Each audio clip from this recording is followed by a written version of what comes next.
Assalamualaikum warahmatullahi wabarakatuh.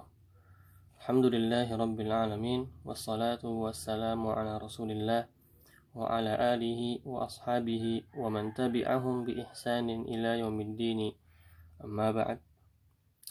Faya akhwati fillah a'azzani Allah wa iyyakunna jami'an. Mari kita bahas pada pertemuan kali ini pelajaran nahwu. Insyaallah kita akan murojaah apa yang telah kita pelajari dari awal ya, dari jumlah mufidah sampai yang telah kita pelajari terakhir. Nah, coba antunna semua perhatikan yang ada di papan tulis. Nah, kita ya dalam bahasa Arab tahu yang namanya jumlah mufidah. Jumlah mufidah ya, adalah jumlah yang kalimat yang bisa difahami, yang mempunyai arti. Baik.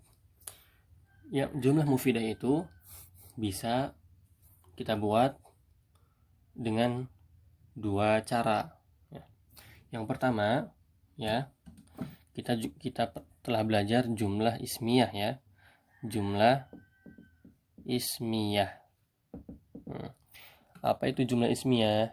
Jumlah ismiyah itu adalah kalimat yang diawali dengan isim. Nah, kita bisa membuat jumlah mufidah memakai jumlah ismiyah. Ya. Contohnya bagaimana? Contohnya yang pertama misalnya kita awali dengan isim. Misalnya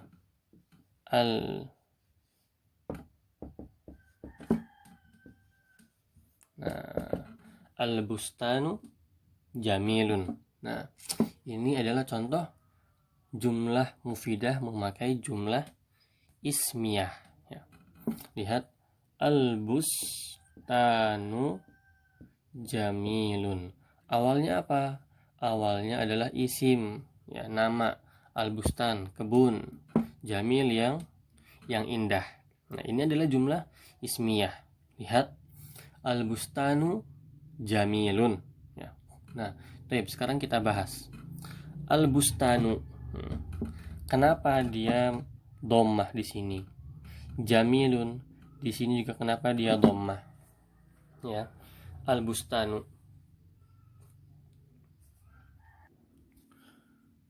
Nah, kenapa dia di sini dhammah? Karena al-bustanu di sini dia kedudukannya sebagai apa? Ya, sebagai yang di awal kalimat namanya apa? Namanya mubtada. Ya, mubtada. Ya. Mubtada itu apa? Mubtada itu adalah isim yang ada di awal kalimat, paling pertama kalimat, namanya mubtada. Dan mubtada itu harokatnya adalah dhamma. Ya. Nah, kemudian jamilun di sini, ya, itu kedudukannya apa?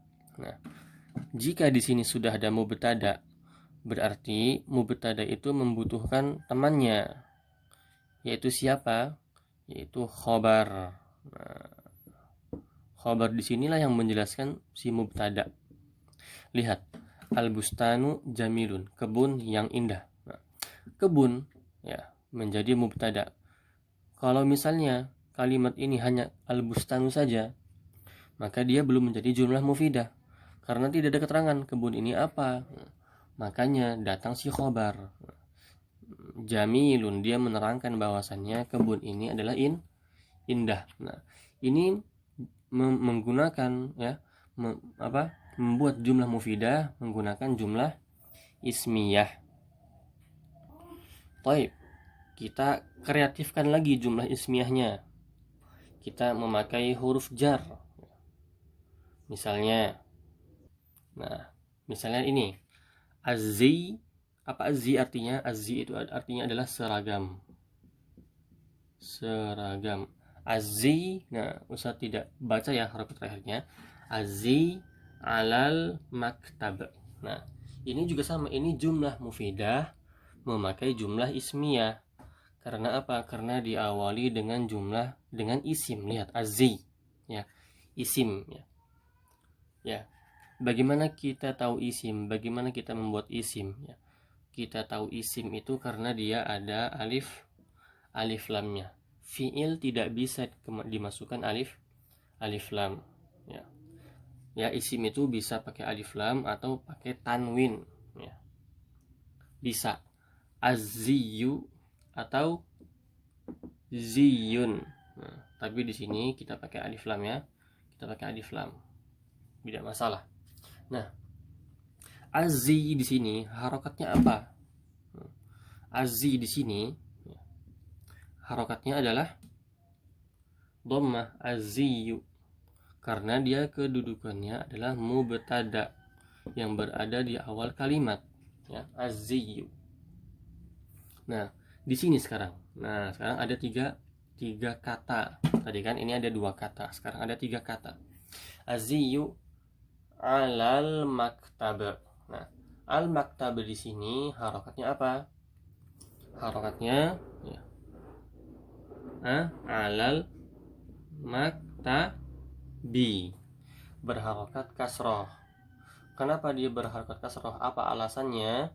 Karena didahului dengan huruf jar. Di sini ada harfu jar. Masih ingat tidak huruf jar? Nah, harfu jarin. Harfu jarin mengkasrohkan kata yang setelahnya alal maktabi. Nah, berarti di sini azzi di sini adalah mubtada. Nah, ya, mubtada. Dan mubtada itu pasti butuh yang namanya khobar, ya kan? Nah, khobarnya di sini adalah alal maktabi ini, ya. Alal maktabi ini, ya, itu adalah khobar yang menerangkan seragam ini di atas meja. Tapi al maktabi di sini berharakat kasrah karena apa? Karena ada huruf jar di sini, ada harfu jarrin. Ya. Tidak boleh kita baca alal maktaba atau alal maktabi. Baik, kita kreatifkan lagi jumlah mufidahnya. Kita tambah lagi. Nah, lihat misal yang selanjutnya. Nah, kita pakai misal yang selanjutnya yang lebih kreatif, yang lebih panjang.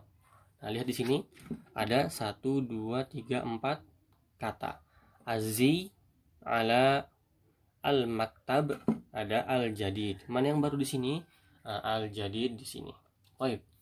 Azzi harokatnya adalah dhammah sebagaimana yang sudah ya tadi sama ya, karena dia di awal kalimat kedudukannya adalah mubtada. Nah, alal maktabi ya, ala al maktabi kenapa kasroh? Karena ada huruf jar di sini, harfu jarrin alal maktabi. Nah, yang baru di sini adalah ini, seragam itu di atas meja. Al jadidi, apa arti al jadidi? Baru. Harokatnya apa al jadidi? Harokatnya al jadid itu harokatnya harokat terakhirnya adalah kasroh. Al jadidi, lihat situ ya. Nah, al jadidi di sini kenapa dia harokatnya kasroh? Ya, bagaimana dia harokatnya kasroh? Nah, coba lihat kedudukannya di dalam kalimat ini. Apa kedudukan al-jadid di sini? Coba kita terjemahkan. Seragam itu di atas meja yang baru. Meja yang baru. Baru di sini itu menunjukkan apa? Menerangkan sifatnya meja. Menerangkan sifatnya si meja. Berarti al-jadid ya. Di sini kenapa dia kasroh? Dia adalah na'at. Ya, na'tun. Na'tun itu adalah sifat ya, yang mensifati benda ini. Nah, na'at itu harokatnya harus mengikuti harokat yang disifati. Harokat man'utnya. Al-maktab di sini namanya man'ut. Ya, lihat. Al-maktabi harokatnya adalah kasroh karena ada huruf jar. Berarti secara terpaksa naatnya ini, sifatnya ini akan berharokat kasroh karena man'utnya al-maktabi ya berharokat kasroh ya. Al-maktabi al-jadidi, meja yang baru ya. Nah itu yang namanya naat. Nah, paham ya sampai sini? Nah, berarti azzi di sini adalah mubtada. Nah, mana khobarnya Ustadz? Khobarnya adalah alal maktabil jadidi. Semua ini ya namanya khobar, keterangan. Jadi khobar itu bisa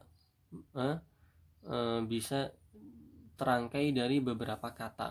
Nah, seperti ini ya. Nah, paham tidak ya?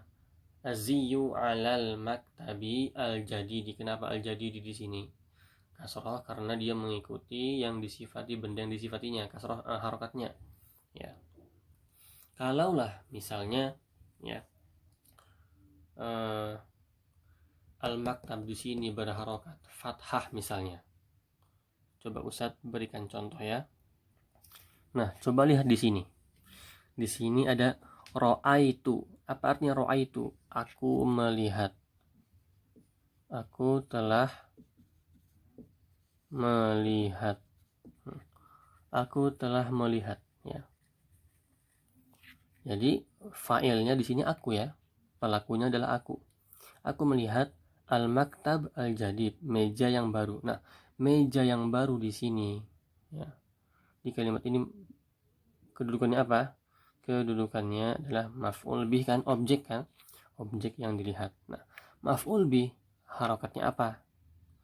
Maf'ul bih adalah harokatnya fathah. Nah, coba lihat. Ra'aitul